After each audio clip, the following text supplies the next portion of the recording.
at the Arthritis Foundation.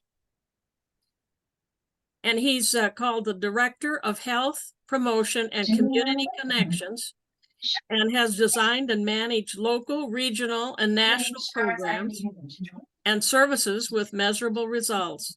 He oversees the Arthritis Foundation signature physical activity program, Walk with Ease, and manages relationships with national nonprofits, academic institutions, and healthcare professional society. And so we'll leave it now up to you to update us all about what Arthritis Foundation is doing. All right. Well, thank you so much for the invitation. I really appreciate the opportunity to talk a little bit more about arthritis, talk about the work of the Arthritis Foundation. I am hearing a little background noise, so if you're... Yeah, there's somebody needs to mute themselves. I am. I'm doing that right now. I'm doing it to people that are not speaking. I don't want to do it to Nick, so I'm trying to do it carefully. Okay. Right. Well, I am going to share my screen, and go share. All right, let's put it into play. Carol is mute. All right, and is mute. Display. Okay, and I. Yeah.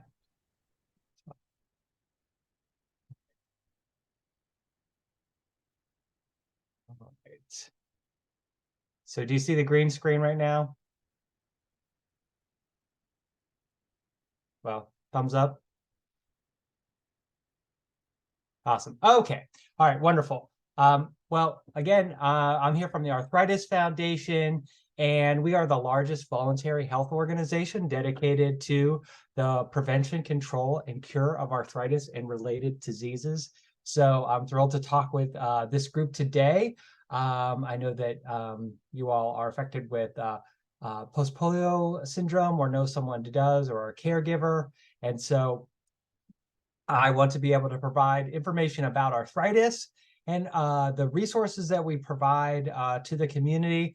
But I do want to keep this somewhat informal. If you have questions throughout, you certainly are, raise your hand, use the chat, stop me in the presentation. I'd be happy to go into a little bit more detail. I thought it would be important to just sort of do a quick level set when we talk about arthritis. It's important to understand that arthritis is not just a single disease. If you ask people on the street, what is arthritis? They will tend to think of it as just one disease, one condition that typically they'll, say, oh, it's something you get when you're older. They sort of think of arthritis as a normal part of the aging process. And that's really not true. Arthritis is an umbrella term of more than 100 diseases. So you have this umbrella picture here, and you'll see lots and lots of forms of arthritis. There are some forms of arthritis that are much more common, and I'll talk about those. But overall, arthritis affects a large number of people. Nearly 60 million people live with arthritis. That's 1 in every 4 adults. About 25% of adults have arthritis. So it is something that is pretty common, but also it's one of those conditions that people don't like to talk about. You can't see it. You can't see arthritis in another person. So in many ways, it's an invisible illness. And so it can be very isolating for people. Although that it's a very common condition, people often feel like that their case is, is unusual. It's also important to know that arthritis can affect people of any age, including children. There are about 300,000 kids that live with arthritis. Typically, a unique form of arthritis called juvenile arthritis or juvenile rheumatoid arthritis. And it's a more common condition than muscular sclerosis or a muscular dystrophy or cystic fibrosis. And everybody knows that kids get those diseases. Unfortunately, not everybody knows that arthritis can affect children. And so again, children can feel like they can feel alone, they can feel isolated because, when they say, oh, I have arthritis, people will say, oh, you can't have arthritis, you're too young, you know, and that's just not true. Again, about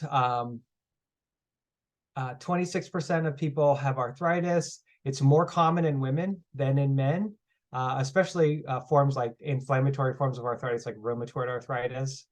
Arthritis is very expensive. If you have arthritis, you probably know that medications are expensive, surgeries are expensive, losing time away from work is expensive.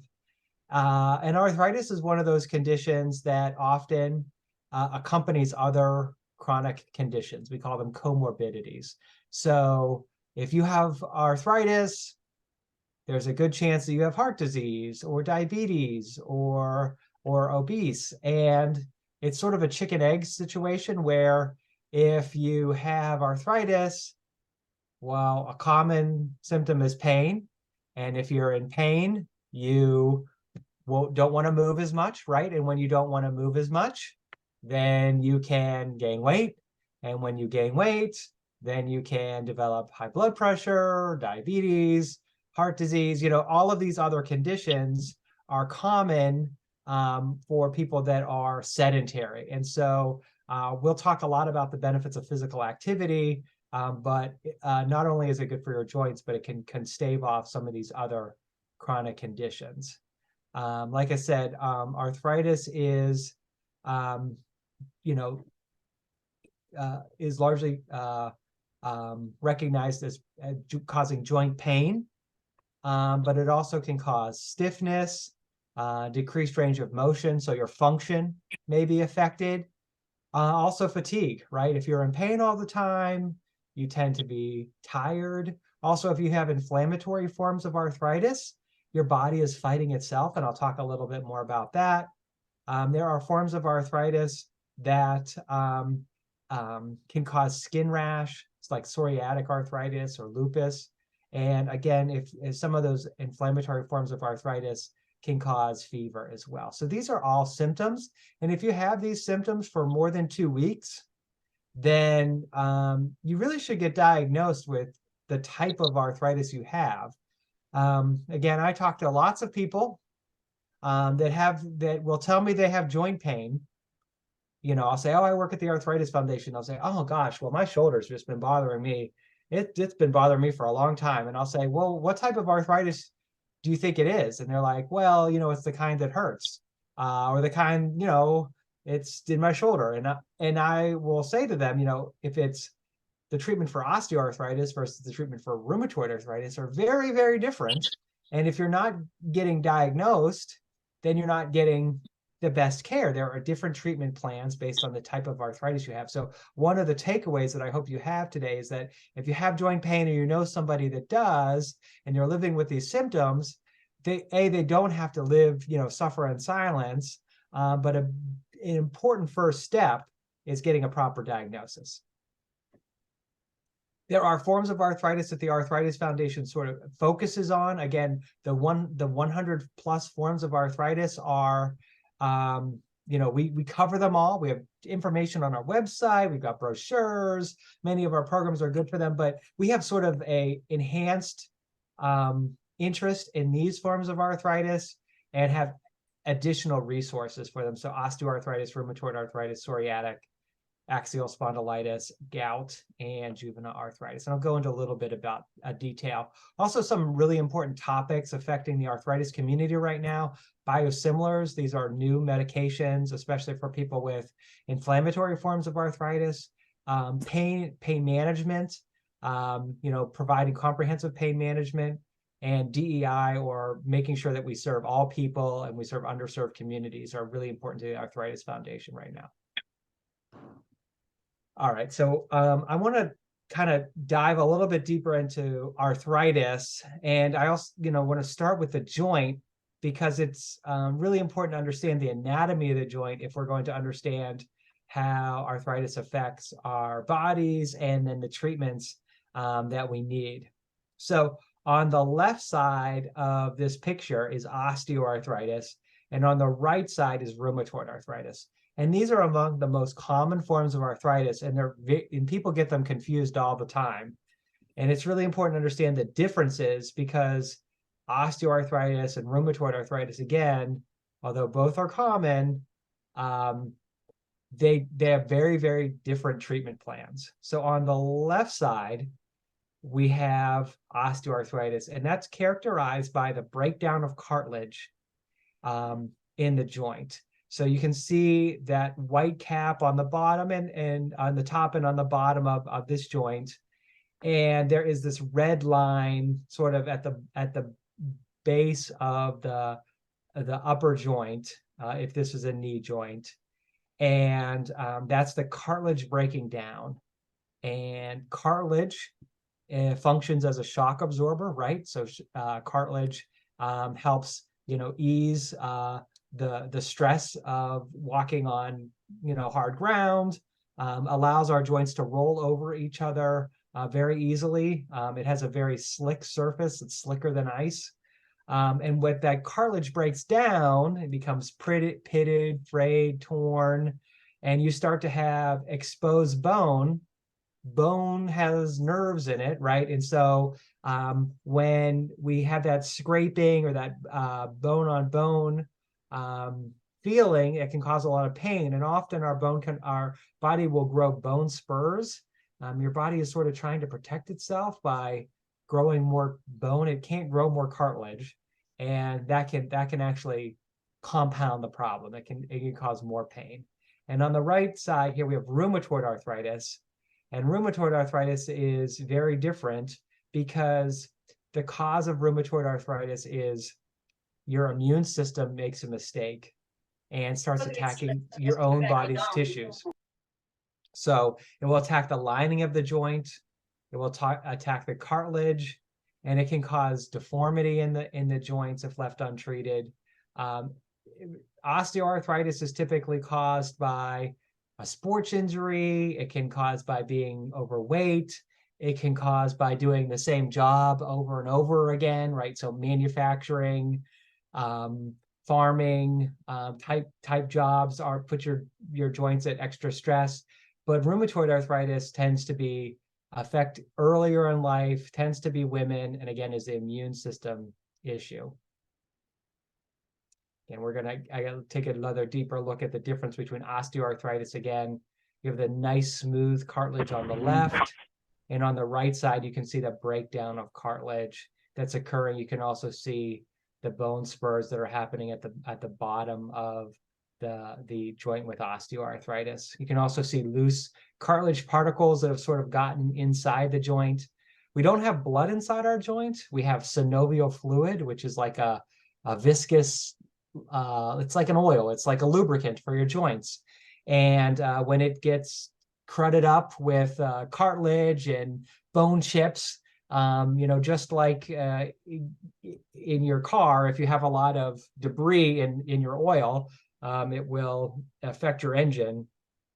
If you have a lot of debris in the synovial fluid, it can cause pain. It can cause an issue as well. All right, and again, another look at rheumatoid arthritis here, a deeper look with the synovial lining of the joint, red and thick. You can see the pitting of the bone because cause that deformity.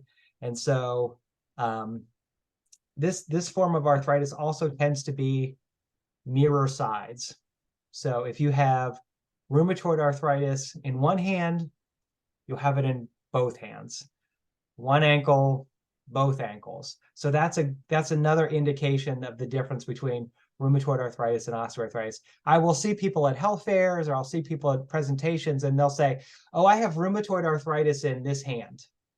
And I'll say, unlikely, because if you have rheumatoid arthritis, you have it throughout your body. You don't just have it in one joint. Osteoarthritis, yes, one wrist, one knee, one hip, right? You often will hear people say, I had my knee replaced. You can have them both done, but it's typically one side of the body, one joint is affected, maybe two at a time. But rheumatoid arthritis will affect multiple joints of the body, and again, that mirror side. So again, the big difference, one of the big takeaways for today's presentation is understanding that rheumatoid arthritis is this autoimmune disease, and osteoarthritis is a disease of the cartilage, cartilage wearing away. Other forms of arthritis that I mentioned, like psoriatic arthritis, are similar to rheumatoid arthritis, but they also have skin rash. That axial spondylitis is like rheumatoid arthritis of the spine. And I should mention gout as well. Gout is a form of arthritis. It used to be people thought that gout was caused by poor diet and maybe drinking too much alcohol, but there are many people that have great diets, but they still experience gout. Gout is caused by your body's inability to process uric acid. Your kidneys normally process it, and it is released, when you go to the bathroom. But for some people, their body just does not process the uric acid as well, and it can build up of these crystals. Typically in the big toe is normally where it starts, especially for men. Hands in women sometimes, but it's extremely, extremely painful. The good news, there are medications that can reduce your uric acid levels and keep you from getting these joint attacks. It used to be people thought, well, if I change my diet, there's old wives' tales about like cherry juice and things like that. They can help a little bit, but if you are having gout attacks more than once or twice a year, you probably need to talk to your doctor about medication. All right. Arthritis is a complex condition, and it often requires a healthcare team, right? So you may see lots of different types of physicians. So rheumatologists, for many people, if I'm at a party and I mention a rheumatologist, most people have not heard of them, although they are the real specialists for joint care, especially if you have inflammatory forms of arthritis. Working with your primary care doctor, especially for osteoarthritis and gout. Arthritis can affect the eyes, cause inflammation of the eyes. It can cause skin issues. It can cause mouth issues. Sjogren's syndrome, have you ever heard of that? Is a dryness of the mouth, dryness of the eyes, or other mucous membranes. And so you may need special eye care or special dental care. Special skin care, again, for forms of lupus and psoriatic arthritis. Orthopedic surgeons, again, for osteoarthritis can be helpful. Physical therapists and occupational therapists are really underutilized, and they are great healthcare providers for arthritis and people that have joint pain. Yep, stretching, I love it, Leslie, very, very good. Gold star. But yes, it can be very, very helpful. Physical therapists can help you strengthen your body, strengthen your muscles. But because if you don't have your shock absorber, say in your joints, is gone, your second line of shock absorbers are your muscles. So it's important to be strong, but occupational therapists work a little bit differently. They will help you with like finding devices or finding tools or even bracing to help you sort of overcome obstacles of daily living. So getting in and out of bed, getting showered and cleaned up, and brushing your teeth and turning doorknobs and doing things on the job. So they sort of look at, okay, where are the issues that you have with your function? And then they can either provide tips on how to maybe change the way you do it, or they may provide a tool to make it easier. And I always give the example, people will say, well, I need like a grab bar in the shower, or I need an elevated toilet seat. And you can buy those things at CVS. You can buy them on Amazon now, but you may want to check with an occupational therapist, because do you need, what does it need to be screwed in? Can it be suctioned on? Does it need, what size do you need? There are a lot of decisions that need to be made about some of this equipment. And so working with an occupational therapist can be really, really handy. It's also really important to understand that people have a journey when it comes to arthritis, right? The programming that the Arthritis Foundation provides for people that are newly diagnosed is really different than people that, have been living with the disease for a few years, or people that have specific questions. They may have questions about their arthritis because of a flare. They may have questions because their insurance changed, because their employer changed, because they moved, because they need a caregiver, because they're working with a new doctor, right? So there are all of these different life stages that people need to address. And so we want to make sure that we have resources that match people sort of on this patient journey. Does that make sense? Here's another way of looking at it. You've got people that are what I call pre-diagnosis. So they're walking around in pain. They're not diagnosed with any form of arthritis. They haven't seen a doctor yet, but this pain is causing them an issue, and they're starting to maybe do some Googling. They're starting to maybe ask a friend, hey, my knee's been bothering you. What did you do? Have you ever had this issue? And then you have people on the diagnosis, right? They finally talk to a doctor. You have osteoarthritis. Oh, okay. Or you have rheumatoid arthritis. Well, am I needing medication? Am I needing physical therapy? Do I need equipment? Does this medication have side effects? Do I need surgery? There are all of these questions now. Okay, this is my new life now. What am I going to do? What resources do I have? And then you get to the point where you're in this maintenance phase, right? Okay, new normal. I live with arthritis. I have good days, I have bad days, but for the most part, I'm under control. But you still need resources. You still may need to follow up, and you may also be a good person to be kind of a mentor for these newly diagnosed folks. And then again, you have this change in care, change in symptoms, right? So your medication's not working anymore.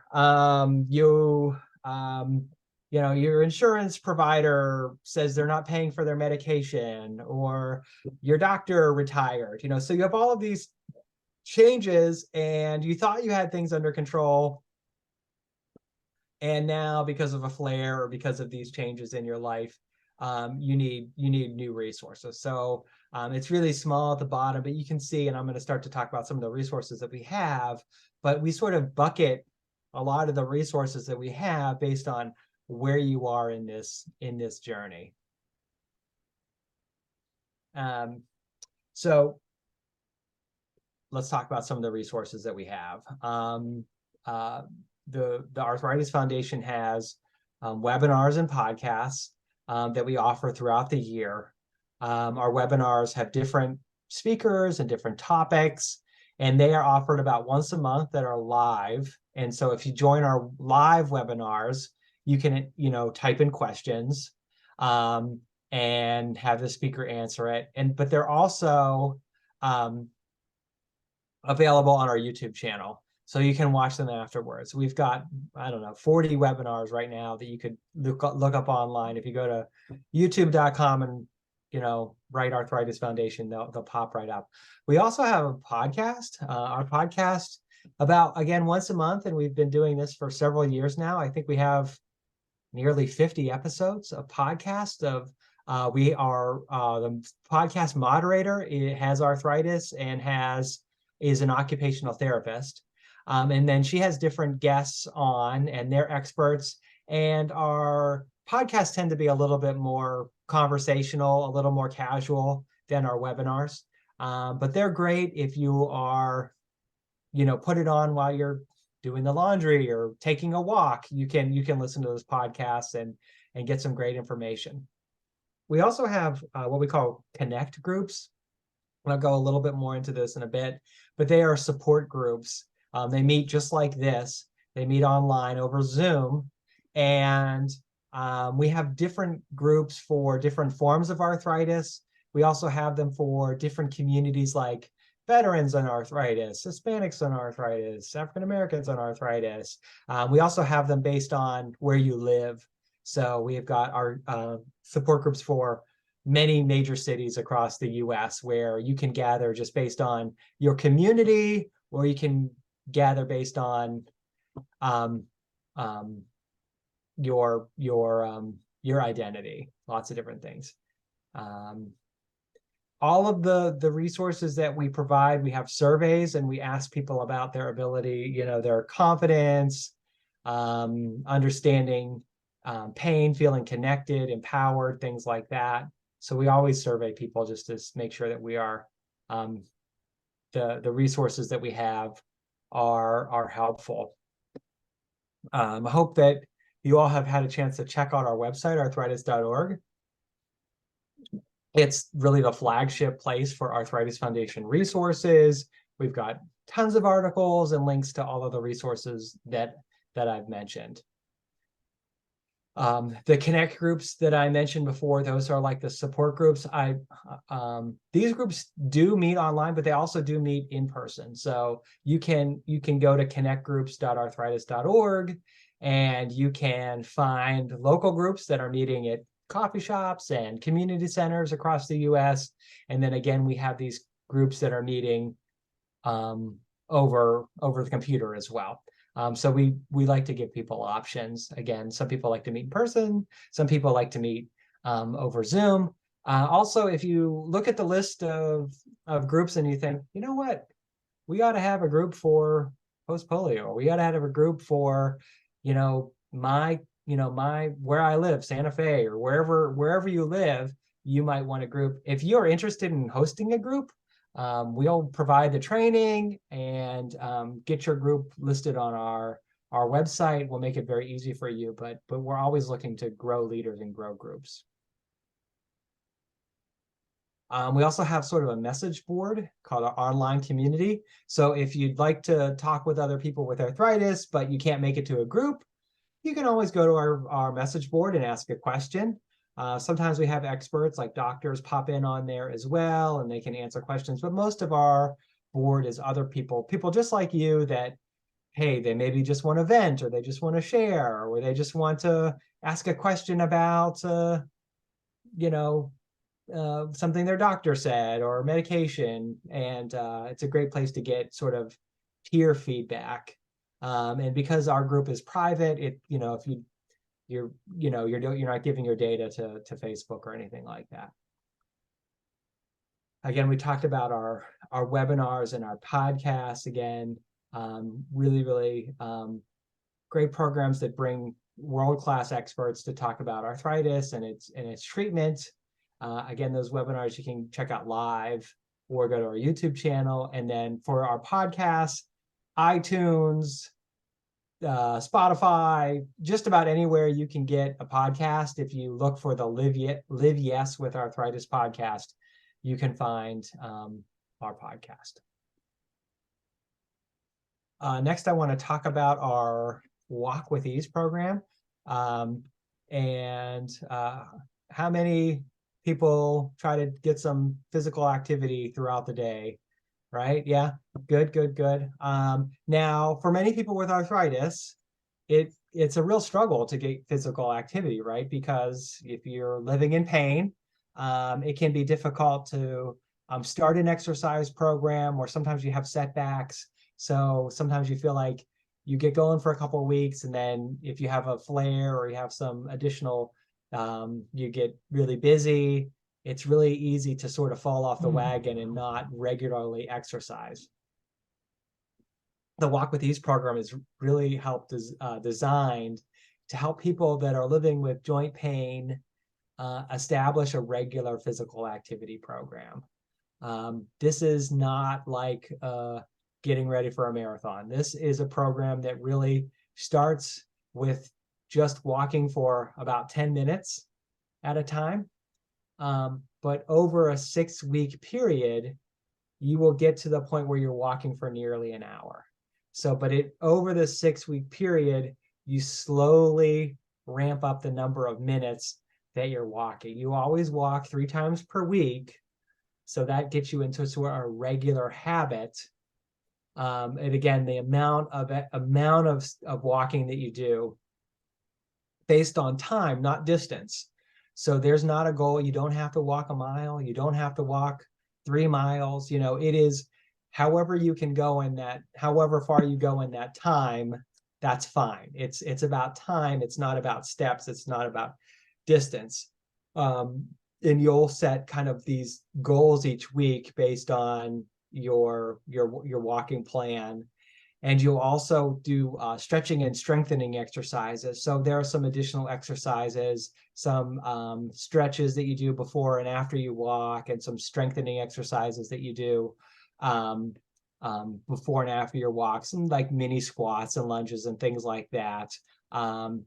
And what's nice too is that you can do this program all by yourself. You can get a book from our e-store and do the program on your own. You can do this program with a group. There is a leader training that is available, and you can have a group of people that walk together, and you'll have one leader that sort of leads the program, or you can have sort of a coordinator, someone. If you are, I assume you all are across the country, you could do the program together, but just meet up once a week on Zoom just to sort of check in with each other. Just send each other an email once a week to let them know, like, hey, we're still walking. Remember to read your book. Remember to do it. And I actually have a book. I can show it off. Oh, I've got, and it's in Spanish too. So I've got a Spanish book. You can see my screen. Whoop, I've got my, there we go. Walk with Ease, this book. And it's a real book. It's not like a pamphlet. So you actually get a substantial book. And then again, we've got the Spanish book as well. Again, it's almost 200-page book. So it's a real book, a real exercise program that can be done over six weeks. It's been proven to be effective in reducing pain and increasing your strength and endurance as a walker. If there's one program that I mentioned today, if you don't remember anything else that I talk about, I want you to understand that there's a lot. There's a lot of forms of arthritis, understanding the difference between like osteoarthritis and rheumatoid arthritis, right? But this helpline, this is key. This is clutch. Because our helpline can, if you don't know what programs we offer, you have a question about arthritis, you need to find a doctor, your insurance program is giving you the runaround, you're having an issue, helpline. Helpline, helpline, helpline. And the helpline is more than just a helpline, because you can call, you can email us. Now you can chat us. There's a web form. We have English operators. We have Spanish operators.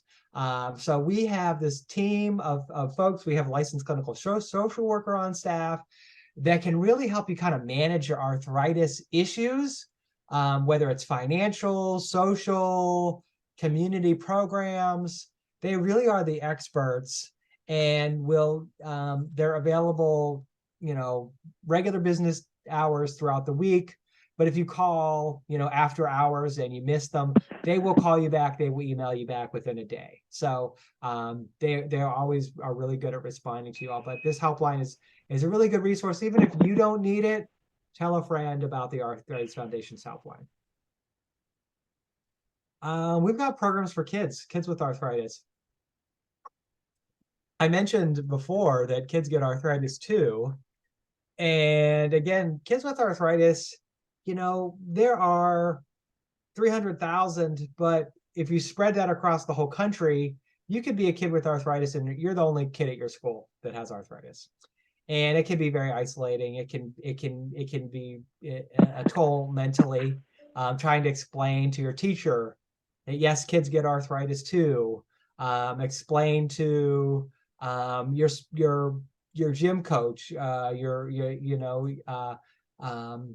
different people that are asking you to maybe do physical activity, and it may be a challenge for you, or maybe sitting for a long time, you need to get up, move around. Maybe you have difficulty with pencils, right?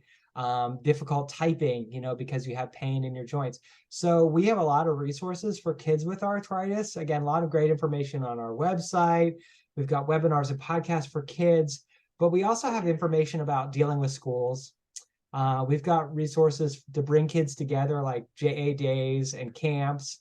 And we have a national convention called our JA Family Summit, where we bring families together.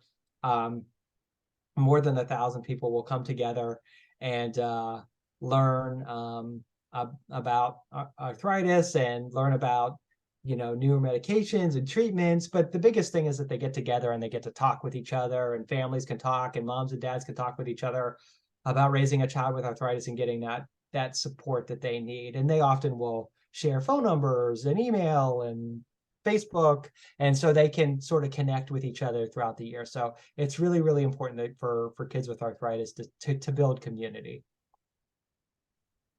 Another thing that we do for kids is we have this power pack. Our power pack is a backpack. It's filled with a teddy bear. This teddy bear actually is you put it in the microwave and it's like a heating pad. So it kind of feels warm. We've got books for teachers and parents in here. This is totally free. Any kid with arthritis can get this. You don't have to be newly diagnosed. And again, sort of gets you a lot of information about living with arthritis, and you also get emails about other Arthritis Foundation programs that are coming up. Again, I mentioned these camps. We've got about 10 camps across the country where kids can get together and do physical challenges, hang out with each other, share. We've got special trained camp counselors and medical professionals are there. So it's a great thing for kids. Again, our family summit, that convention that I mentioned, bringing kids together. And then we also have transitions programs. So if you're a kid with arthritis and now all of a sudden you're going to go to become, you're 18, 19, 20, well, now you're not able to go to a pediatric doctor anymore. You've got your own insurance. You're in college and maybe you have to deal with peer pressure and can you drink with your medications and all of these questions that kids may have. We have a lot of resources to make sure that they sort of transition from pediatric to adulthood care. We also have college scholarships and things like that as well to help support our kids that are moving into adulthood. Our advocacy program is a great way to sort of impact public policy. If you ever had to fight with your insurance company to pay for medication or get a surgery, or just the high cost of medical care. Our advocacy program helps people tell their story and helps us create policy solutions to ensure that people get the best care that they need. Am I going backwards here? Oh. All right. I think I can stop sharing. So I just gave you all like a lot of information, but I'd certainly love to make sure that I'm addressing, do you have any additional questions about arthritis? Do you have additional questions about the Arthritis Foundation? Are there things that I didn't mention that you're like, gosh, you know what would be really helpful? If you did this other thing, so I'd love to sort of use this time to kind of brainstorm together about your needs and resources and how the Arthritis Foundation can be more helpful.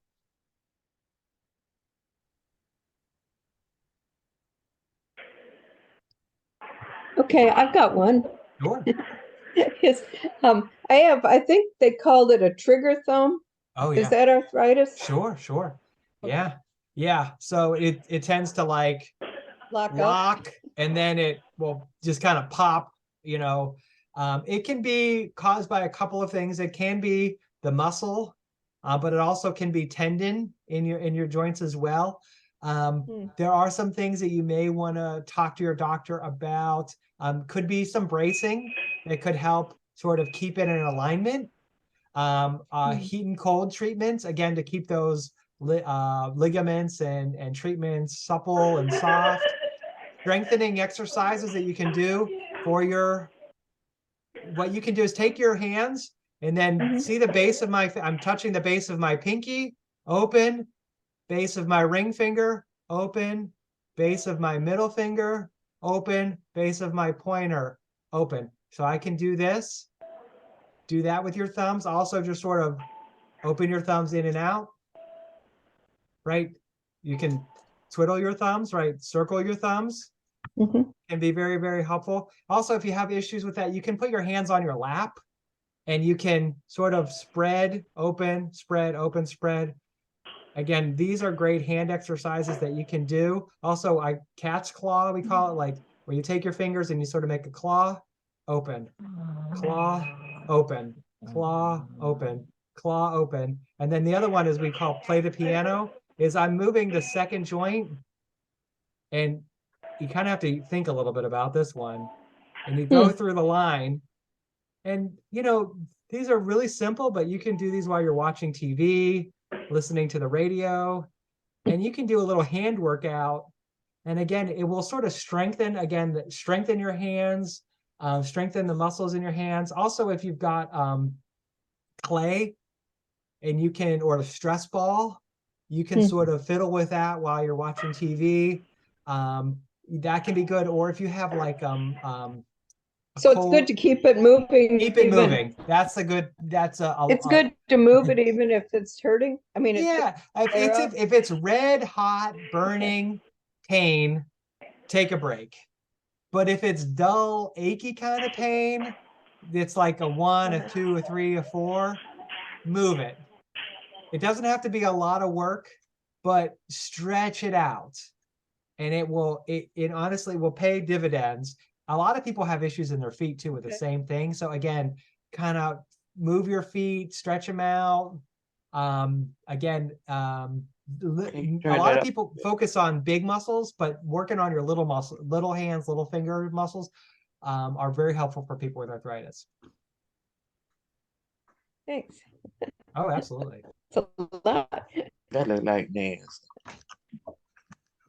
I was wondering if you know of any research that the Arthritis Foundation is doing for knees. Knees. Okay, I've got one. Oh, good. So right now, arthritis, particularly osteoarthritis, it takes sometimes years or decades for arthritis to form in a joint, right? And so that makes it really hard to study because it's hard to find a group of people to x-ray their knee like every month over like the course of a year or years to see if osteoarthritis is developing, right? However, there is a small group of people that have an injury to a joint. Have you ever heard of like tearing your ACL or tearing ligaments in your knees, right? So people that tear ligaments in their knees or their ACL or the MCL, these people tend to get osteoarthritis, and they tend to get it very quickly. So much faster than the general population. And so what the Arthritis Foundation is doing is we're working with sports management doctors and orthopedic surgeons. If there are people that have these MCL or ACL or cartilage tears in their joints, we're taking one group of people and we give them a sugar pill. In another group of people, we're giving them a medication that's often used for diabetes. It's called metformin. And metformin has shown a lot of promise to be good in reducing enzymes that cause arthritis and also inflammation. And so we are funding our own clinical trial to look at people with these post-traumatic injuries, and we are able to follow them over a couple of years to see if taking metformin prophylactically will reduce the incidence of arthritis. And then hopefully if it works for those group of people, then there may be other people that are at risk for arthritis that would take metformin like you would take a baby aspirin to prevent a heart attack, right? So it would be something that you could take that could prevent osteoarthritis. And if this works, it will be a revolution. Now, I'm not declaring victory right now. We have just started this study, and we're working with different, because it's a study that's happening in different cities across the country, because you need a big enough group of people to, for the study numbers. So right now they're starting to recruit the people that, again, they have these skiing injuries, or they have a car accident or a sports injury, and those people would be asked, do you want to participate in the study? If so, half will get the placebo and half will get metformin. So that's the most promising research that we have for osteoarthritis right now. For rheumatoid arthritis, it's a little bit different. So right now with rheumatoid arthritis, there are, unlike osteoarthritis, there's no medication that really, again, if you have osteoarthritis, you can take medications for your inflammation, for your symptoms, for pain, but they don't do anything to stop the disease, right? There's nothing that can stop the cartilage loss. That's why we're focusing on metformin. But for rheumatoid arthritis, it's a different story. Rheumatoid arthritis, there are lots of medications that address the symptoms. They tamp down the immune system and they can prevent joint damage from happening. Almost the opposite problem. There are so many medications. What's the best medication for Rita versus Nancy versus Shirley versus David, right? If there's 20 medications, does everybody take, is the best medication for Rita the best medication for Nancy? Probably not, right? You have different blood type, different genetic factors, your different ages, maybe men versus women, different races, right? There are all of these different factors that might make one medication good for Rita and one medication good for Nancy. But right now, doctors guess. I'm being a little flip, but they don't know the best medication for you versus you. So they have some things that they can think of that maybe but there's not called precision medicine. So what if we could take a blood test and they looked at your blood factors and they'd say, oh, Rita, you should take Enbrel. Shirley, you should take Humira. Right now, what happens is you try a medication and the doctor says, is it working? And you say, yeah, I'm feeling better, it's working. But what if one medication would make you feel like an 8 out of 10, but another medication would have made you feel like a 10 out of 10? Do you switch? It's a complicated decision. And sometimes the medication will work for a while and it will stop working. So what we're doing in rheumatoid arthritis is what we're working on is precision medicine, where we're looking at all of these different forms of arthritis, all of these different medication, and you look at all of their blood samples, you look at all of their genetics, and you try to say, okay, these people that took this medication did this well, these people that did medications did this well, and then you try to use computers to figure out, okay, this is the best medication for this type of person, this is the best medication for this type of person. So again, we have this osteoarthritis clinical trial going on, and we have this precision medicine trial going on for rheumatoid arthritis. Again, because different forms of arthritis, you need different types of science. I hope that helps clarify the major medical scientific initiatives that the arthritis. I'm not in the science department. I know enough to be dangerous, but that's the high level review of the type of science that we're investing in to try to find the best treatments and cures for different forms of arthritis. Other questions about arthritis? I got one more. Sure. Somebody else. Leslie, go ahead. You know, I'm in a pool 3 times a week. Hallelujah. And I'm doing water aerobics, and everybody in there up to 90 years old in that pool. Oh man. Are all in there for one reason. Well, not for one, but at least one. And that is their arthritis. And they say as long as they keep coming 3 to 4 times a week, like I do, like we all do, then they don't have any problems hardly. And we even do our hands while we're in there. Right. Wrists and the whole thing, the foot, your That's feet, right. Everything you can move, anything you can move, we do it. And if you can't do it on your legs, then we have buoyancy things that help you do however you can. Oh, yes. You just keep moving. So that's really important. However, there is, I mean, when you talk, I just can see the last 20 years of progression. I know I just had spine surgery. They have told me before I have arthritis in my spine. I've had that for a while, since at least 2012 when they opened, when they did it before. So it's like you said, it's very progressive. It's in my hands now. And I know that many post-polio people have had both hands with carpal tunnel. Yeah, I read that in a whole big book that Dr. Strasser made me read when I first met him, that which is our post-polio. He used to be our post-polio go-to. And those wrists now, they were the carpal tunnel and everything, they are starting to have a lot of pain. So that's got to be a new kind of motion that I make sure I do. The more I do, the more I move them. I even have, what did they tell me? This is because I fell and it hurt my hands. Yeah, could be. And yeah. then my arthritis got worse. Mhm. And then the upper body physical therapist showed me a whole lot of things good. to do. One being that putty that you use to, Yes. yes, you do that with different colors, and the easiest colors yellow, and then the Yeah. kind of like the rubber band things. Sure. The TheraBands. Yep. Yes, the TheraBands. It's kind of like that. And all of that stuff really does help. And sometimes, because I've even gone to meetings on this with your foundation, food helps. I notice the more sugar I eat, the more trouble I have. Well, Leslie, I'm going to hire you because you're saying all the right things. You.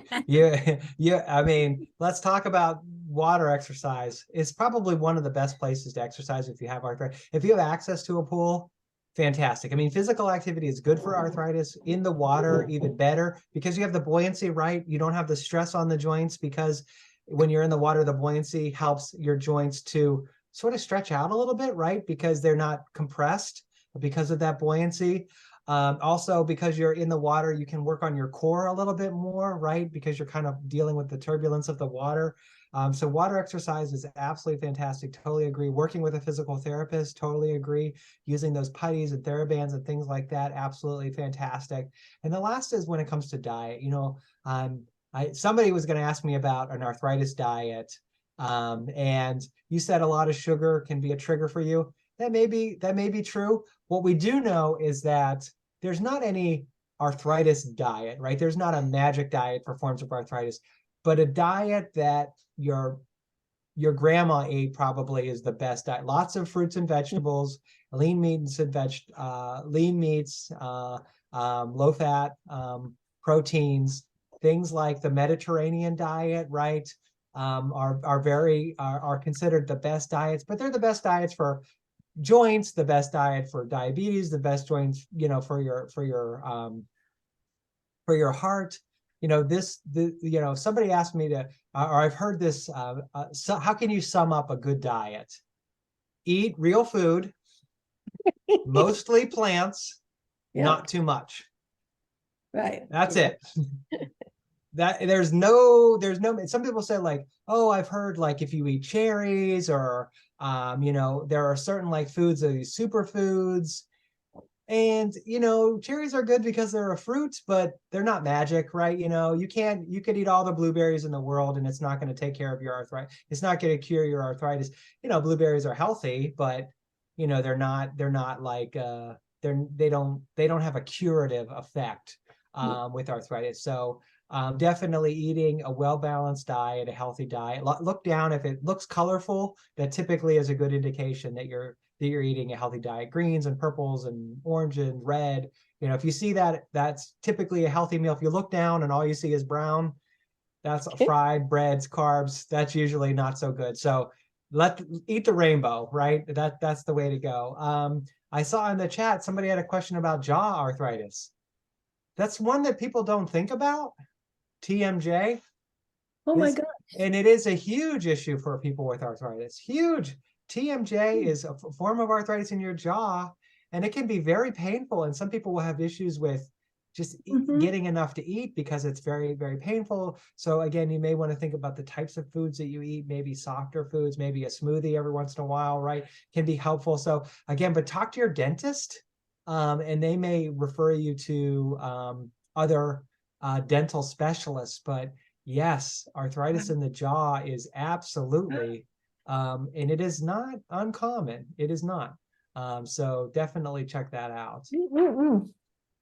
All right. What about, what'd you say about the eye?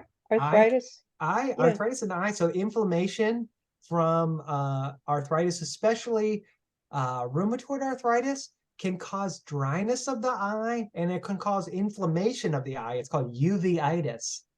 And there are some medications that you take for arthritis that can have Plaquenil, can have, you need to have your eyes checked every year. So again, don't Don't forget about your eyes, especially again, if you're having a lot of dryness, if you're using over-the-counter drops a lot, you probably need to talk to your doctor, because there are drops that are like medication drops that work differently than those over-the-counter drops. The over-the-counter drops usually work for like a Band-Aid, but if you're using them every day, it usually gets to the point where it's not helpful anymore. You may need like a prescription drop. Mhm. All right. I was wondering about, I saw where you have pain management. Yeah. Do you have programs for just pain, or do you just use chemicals, like drugs or whatever? Or what? So comprehensive pain management. So there isn't any one single way of dealing with pain. Pain is can be dealing with medication, so anti-inflammatory medications, analgesics, right, that deal with the pain. Physical activity can help make your muscles strong. Also, just pacing yourself, right? People need to be able to rest active. A lot of times people have a good day and then they do all the things and they burn themselves out, and then they have one good day and they have 3 bad days. So try to pace your activities, like, well, I feel good today, so I'll do the laundry and I'll run my errands and I'll bake a cake and I'll do all it. Like, you don't do all the things. When you feel good, like, savor it, right? Do a couple things. Also, pain management is also mental health wellness. If you are stressed out all the time, I'm stressed, I'm tight, I'm upset. Clench your fists and grit your teeth for 30 seconds. You'll be in pain. If your body is tense all the time, no good. So taking time to breathe, taking time to stretch, be grateful, have good mental health. Your brain and your body are not separate. If your mental health is good, that will help with your physical health. But if your physical health is good, that will help with your mental health. My mental health is exercise. When I get outside, I like to exercise outside. I like to walk outside. I like to exercise outside, because if I see the grass and the trees, and even I get dirt on my hands, that for me, and some people out in the pool, right? That's my heaven. So doing things that you love can help with pain. I often say to people, what's the favorite thing that you like to do? And they'll say, oh, I love to take a bubble bath, or I love to do puzzles, or I love to do this. And I'll say, well, when was the last time that you did it? Well, it's been a long time since I've done. Treat yourself. Take care of yourself.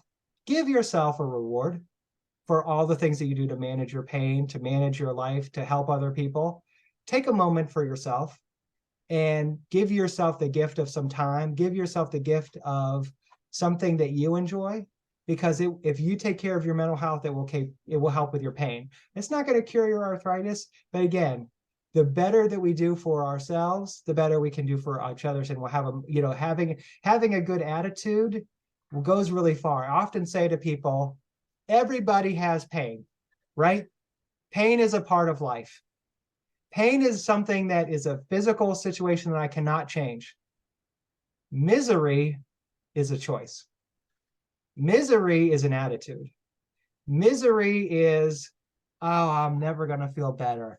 I don't have anything to be grateful for. Oh, life is horrible. I don't get this. I don't have that.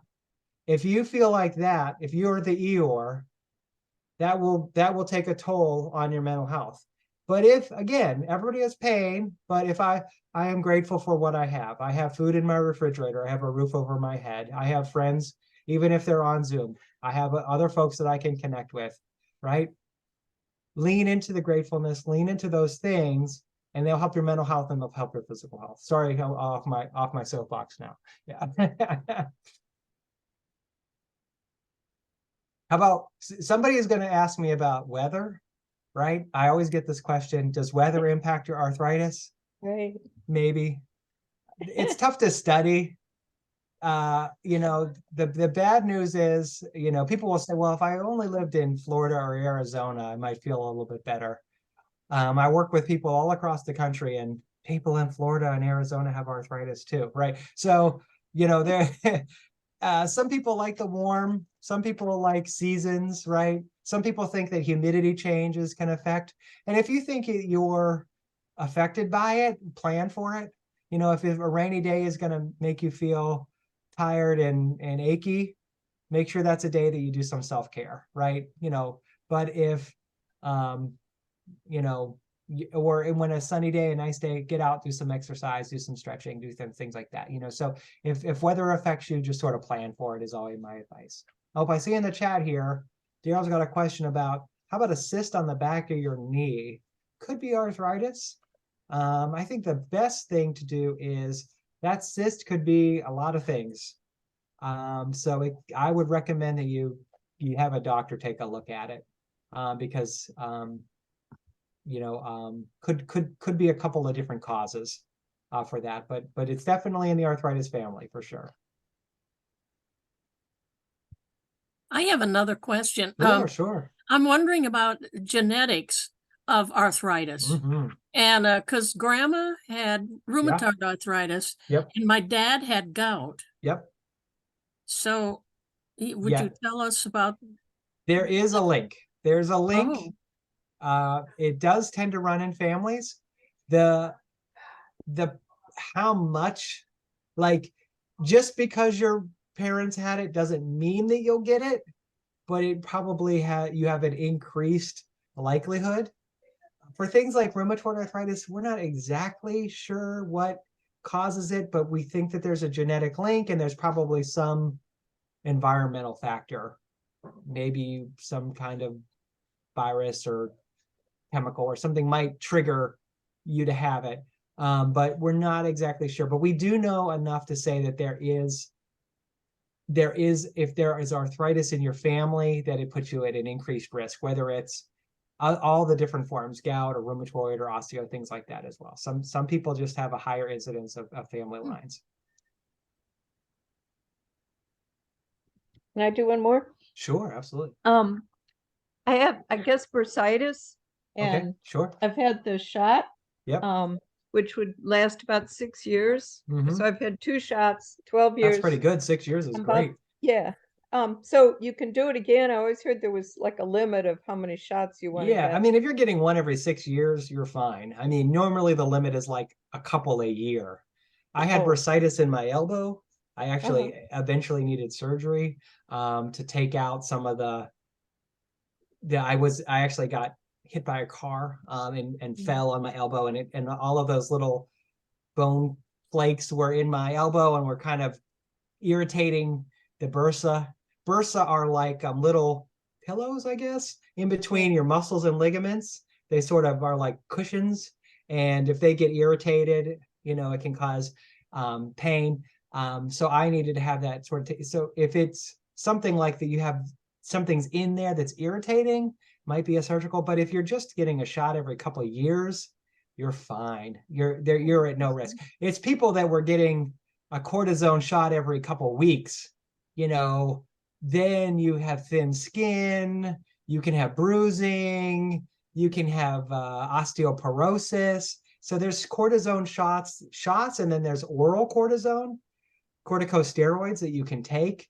And people that have to take a lot of corticosteroids to control inflammation, particularly people with rheumatoid arthritis, they can get kind of that moon face, right? That thin skin in your face. Again, the doctor sort of has to work out, like, what is the joint damage because of your disease, better or worse than the side effect of the medication. That's why they go to medical school. They know it better than me. But for you, Nancy, a shot every 6 years, you have nothing to worry about. Anybody else have any questions? Just Maureen? also to give, I mean, this is extreme, but my hand specialist told me, because I've been Sure. there and I've had an operation for trigger and the whole thing.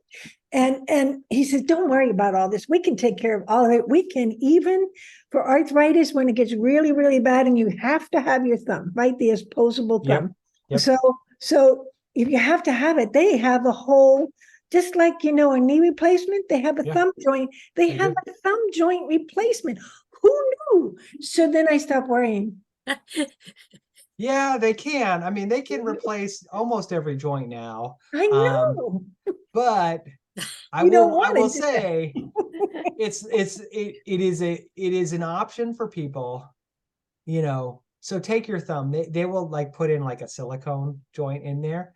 You will not have the same, you will have less pain, right? The surgical option, if you have severe pain, you know, you're 5, 6, 7, 8, 9 on a 10-point scale with pain every day, it's time to think about it. But you will not have the same strength, No. right? So Right. same thing with shoulders. Shoulders, you can replace your shoulder.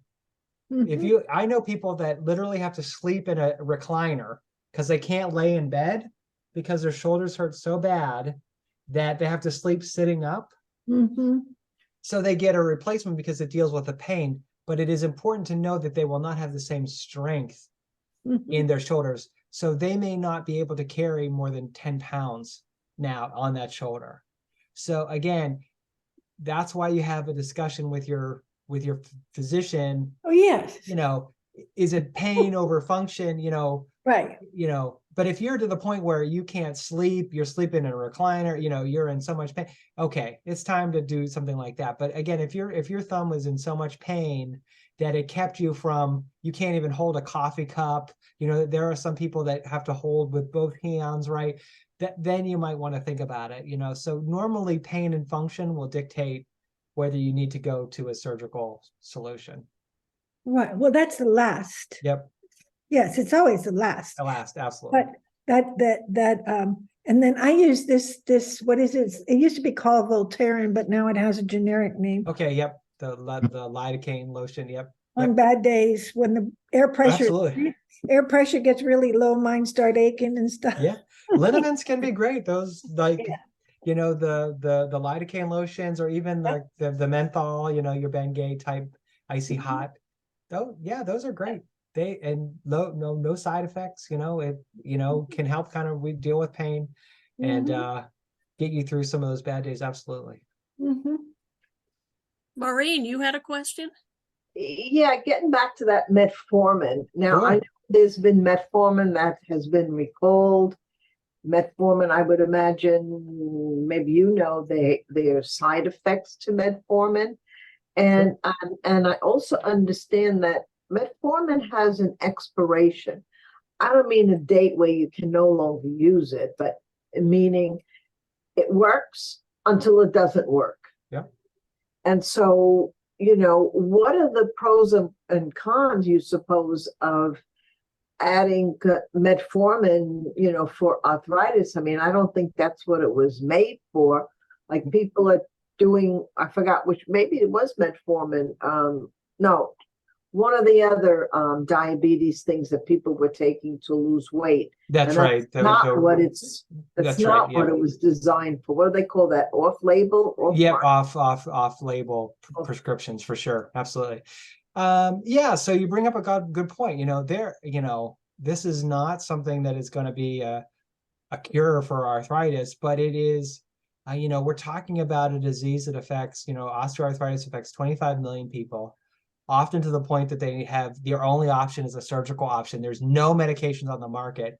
So if metformin works even for 1 million people, 10 million people, not all the people, but it would be a great option, again, for some people. No medication works for everybody, right? So this is based on the profile, this is the best, the most promising medication. It's also very low cost. It's already, versus trying to create a new compound, there's a lot of money and time that creating a new medication for a treatment versus using an existing medication. So our hope is that, hey, if there's already something on the market that's already has a decent safety profile, that it would be something definitely worth investigating. But again, not a panacea for sure. Thank you. Excellent presentation. Oh, my pleasure. Absolutely. Anybody else have any questions? I just have a comment. It was very informative. I really appreciate all this information. You know what you're talking about. I hope so. Thank you so much for saying that. I Appreciate know, it. this was outstanding. I mean, I Oh. knew I was going to get a good program, but this is like a 10 plus. Oh, well, geez, you're making 0 my to day. 10, 10 plus. It was Yeah. great. Well, thank you so much for Thank you saying so that. much for, taking a Saturday to help us and Oh, give my us pleasure. information. And this recording goes on our website. Oh, terrific. So our members can go there or refer their family members to, and or we can even go and rewatch it. Please. So just remember that it just doesn't disappear. You can go back and slow down a little bit and I know I talked a pause it little and fast. use Yeah. the restroom and stuff. So that's always a wonderful option that we have that available to us. And it has been wonderful. Oh, well, thanks for saying that. I appreciate that. Mhm. Also, I print screen 2 of your slides in the beginning. Can I put them in the APPA Oh, news to Yeah, absolutely. advertise? Yes, Okay. please take anything that I've talked about or said, use it however is helpful for you and your members. Absolutely. Mhm. Thanks. Great Great. organization. I had Well, no thank you. idea. Yeah. Yeah, this was great. I had no Covered all idea. my aches and pains. Well, I didn't know they were arthritis. sorry being a little late in the beginning there, but I'm glad we made it work. And yes, I appreciate you all and just being here for each other. You guys are doing a good thing. So stay together, help each other out. Also know you can call the helpline. You've got my contact information. So if I can be of a resource down the road, please don't hesitate to call. But yeah, I think we'll call it a day. Appreciate y'all. Okay, thank you then very much. My Thank pleasure. All the best. Have a great Saturday, y'all. Bye now. Thank you. Bye-bye. Okay. Leslie, Good I job, have a Rita. question. I'd like to say with our next programs, Shirley Thomas will give us a program in October for updates on Medicare. And there's a lot. I mean, it's always something, and there's some projected for the next few years. And then Barbara will do November about her life and being retired and maybe traveling through Europe as disabled and all that kind of stuff. So we're looking forward to that because you all have requested, interesting things that people do during your retirement and that for the interest. And then, of course, we'll have our Christmas party. And then Belinda has said that she'll do that again like we did last year. And then in February, Barbara's sister, and I forget her name, let me look. It's Going to give a Eileen. program, and her It's name is Eileen. Stearns, right? Eileen Stearns. Yeah. Eileen Stearns. Okay, she's going to give a program on living with Barbara and also She's music basically therapy. going to complain about being the baby sister. Yeah. But she's going through a music therapy certification program right now. So she's going to talk about the benefits of music therapy. And she's also a court reporter. So she's done closed captioning in the past. Anyway, I'm interested in hearing what she has to say. Yeah, I hope these programs will be, of interest to people. And if you know of anybody that would be willing to give a little program on their life in retirement or something they're doing as a new hobby or something like that. Then another thing is Emory got their money from the Biden administration, so the COVID project will be continuing. Okay. And Emory is going to have a COVID project through their clinic at Grady. So that ought to be kind of interesting as that goes forward. So I'll keep you updated. And Joe, I think, is going to be for sure is registered as a representative to help give ideas, to help the project, move along with our past experiences and how it can help the COVID people. Okay. I have a question for Leslie. Mm-hmm. Where do you go swimming? Is it? At the Emory Wellness Center in Decatur. Oh, okay. So you live near there.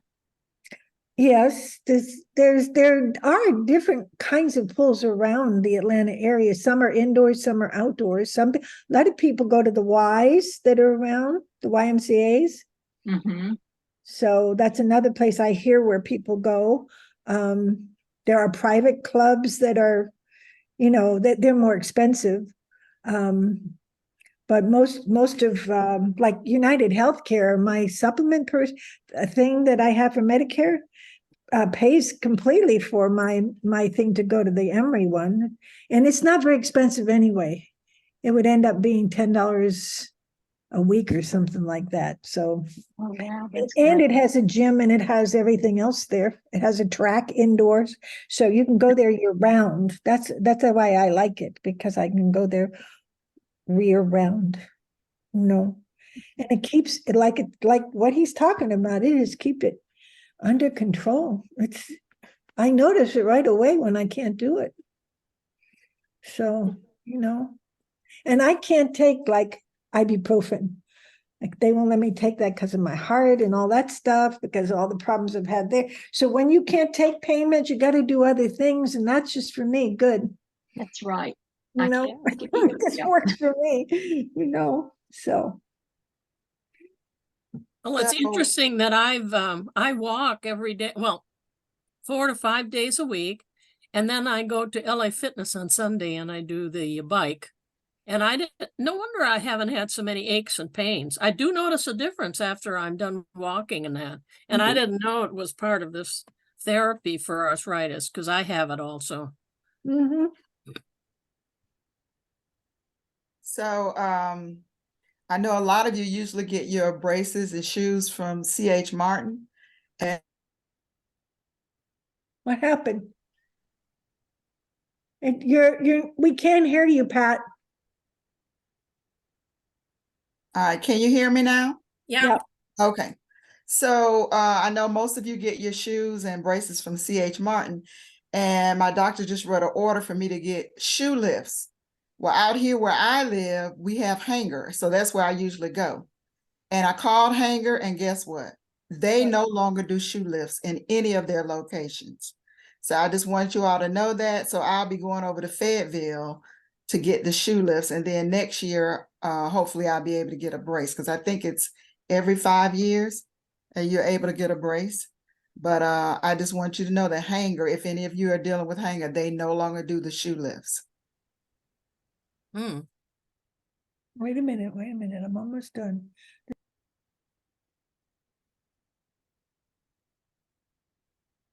Is anybody using a brace for their back? Among this group, I'm losing my back strength, and I'm in a corset, but not a brace, but it feels like a brace. a corset maybe would do it, if Yeah. I may just do that. I'm going to see a doctor finally. I'm brave going to a orthopedist. Yeah. So I'm going to ask about that. I usually don't like to go near them, but We all know Vicky. that, don't we? Vicky Crowell is using a back brace now, similar to the one she used when she was a child. And she said it helped a lot with the back pain that she's having. She's tried everything else. She said a couple of different surgeries for her back. She'd get shots in it, which sort of worked for a little while. But she said the brace itself seemed to be helping. So, okay, good. I'll ask her about it. Linda, you said, right? Yeah, okay. Vicky Crowell. I'll ask. Yeah, Vicky, right.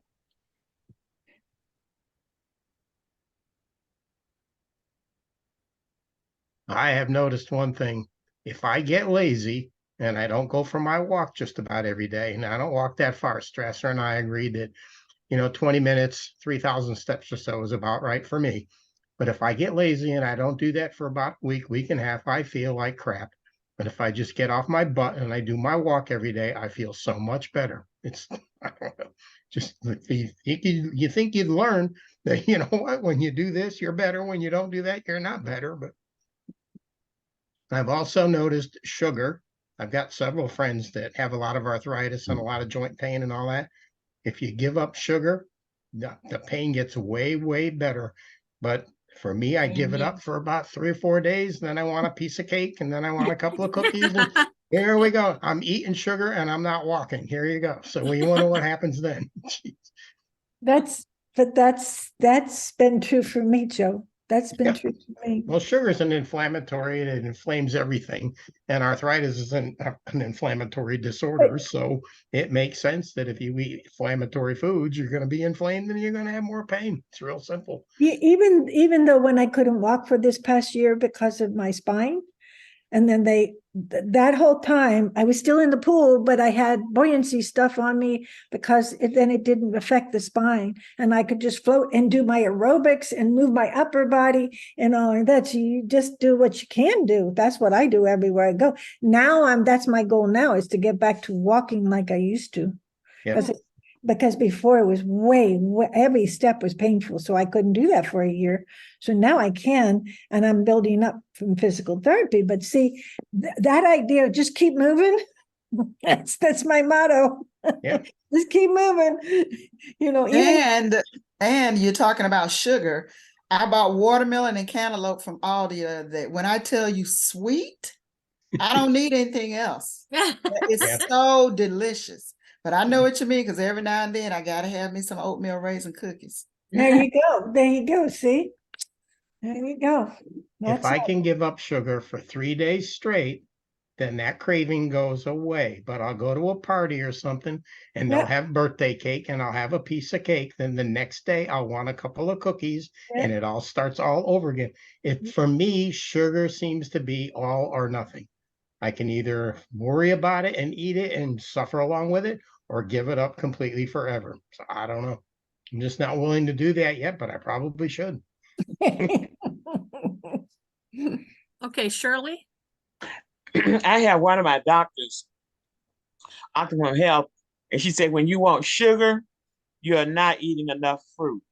And so I've been forcing myself to go get the fruit, even though, and I try to keep it, even if she said, even if it's frozen fruit. And she said, when you want that salt, you're not drinking enough water. And so I've been forcing myself, because I do want the salt in the chips, which is not good for you, because it helps the inflammatory. And I do want the Snicker bars, and that's hard, but I do try to keep that fruit now. And I go to it. I mean, it's a journey, but it works, and I can tell the difference when I eat that sugar. And she also suggests that you don't eat a lot of animal protein. And I can tell the difference. When I don't eat that animal protein and I eat that plant protein, then I don't have as much pain. Right. See? What I do is force myself to cut that fruit up as soon as I get it. Put it in containers and put it in the fridge. And when I got that sweet tooth, I just go in there and get it. That helps me. What works for me on the fruit, if I bring home like red cherries in a bag, I take them and I wash them all off, and then I put them back in the bag and put them in the fridge. Then if I want something sweet, I grab a handful of those and I don't have to rinse them off. I can just grab them, throw them in a bowl and go eat them, and do the same thing with blueberries. Rinse the whole package out, put them back in the package again. And when you want a handful of them, they're ready to go. That's a good idea. Thank you. What I miss is my blueberry bushes are done producing for this year. But I really liked every morning when I'd sit out on the front porch and do my morning reading and meditation to get up and go walk toward the bush and pick 15 or 20 blueberries and eat them right there. I don't spray them with anything, so they don't even need to be washed. Just pick them right off the bush. But they're kind of done for the year now, so. There you go.